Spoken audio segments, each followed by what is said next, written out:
Peter was when he came back from the missions, and I was just beginning to play for football for Ballina at the time, and I played half back the same as himself, and he was kind of coaching me as to how I could improve myself. And he was saying, he says, when you're playing half back and you're going for a ball with the half forward, he says 80% of the time the ball will break, but if you keep your eye on it, you'll win 9 out of 10 of them.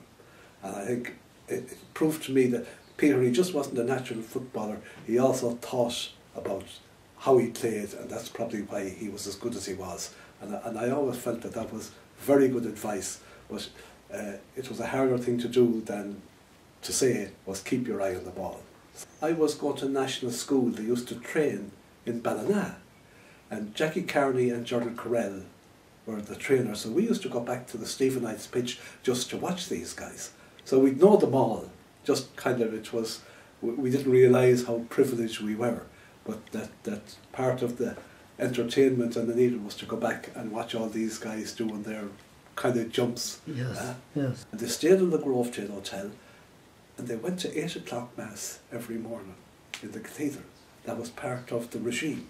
And then they used to go for walks out the Foxford Road. There was a regime that they had, but part of the regime was starting off with mass in the morning. And Jarlath, went to Jarlath, was there from 51 to 56, and the big thing that time was, who was the better footballer, Carney or Purcell?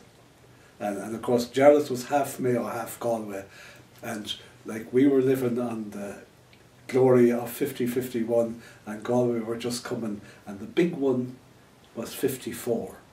Oh. That Galway had, that was the year that Purcell played full back. And if you remember, they were looking to have Tierney play centre field, and he couldn't play because of the county rule.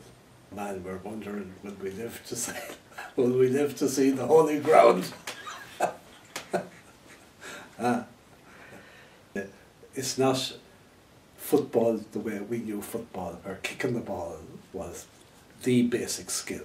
Now, being able to run and be fit is seemingly, so much more important than it was. I don't think we'd be able to last the game that's played today. The memory